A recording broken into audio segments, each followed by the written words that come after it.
Hi, welcome. Now I'm going to show you the example and the usage of count function. Okay, so what we have here is the three lists. One is the horizontal list, and other is the vertical list, and one more is the two-dimensional list. Okay, so what we have here is that every list having 3-4 types of data. One is numerical data as well as text data and blanks and also special characters.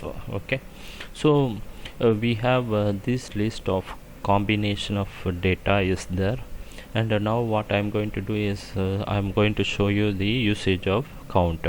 Count will be used to count the number of numerical values in the list. Okay, so now for example, this horizontal list, you can see the numerical values 1 2 3 4 4 5 6 7 8 9 10.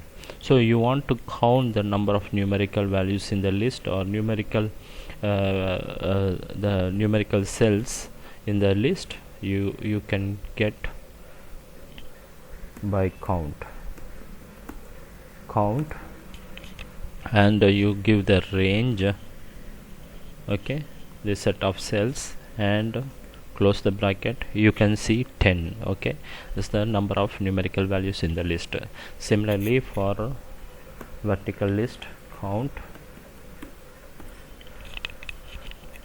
pass the vertical list, close the bracket, and it is also 10. Let's count 1 2 3 4 5 6 7 8 9 10. Okay, 10 values. Okay, so it can receive the range, okay, as it is. Okay, you no need to do anything, or you no need to tell it is a horizontal list or vertical list, as well as for the square matrix form. Okay, count full range of the cells, then close the bracket, enter. You can see it is giving 50. Okay, which is nothing but the number of numerical cells.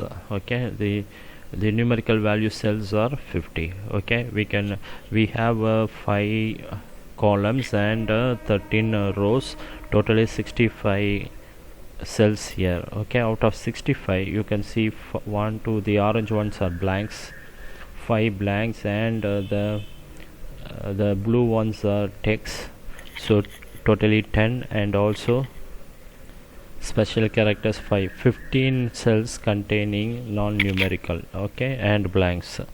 So the other remaining 50 is the numerical cell values. Okay, so this way you can check any list or any data. You have data imported from outside into your Excel worksheet. You want to see, okay, how many are numerical, or sometimes what will happen, you will receive set of data in a column, and that column needs to be numerical. Then you have that column has 10,000 rows. Then you cannot go one by one and check it. Just give the column range and pass that column range into the count, and it will tell you how many numerical values in the column. Okay, for counting the numerical columns, it's easy when the data set is small, but if it is big, then you simply use the count function. Not only that, if you are doing some other analysis purpose, the number of sales or number of salesmen or number of vehicles or anything, you can use the count function. Okay, hope this video is helpful to you, and hope this video explains to you how the count function works, and please subscribe to my channel, and God bless you.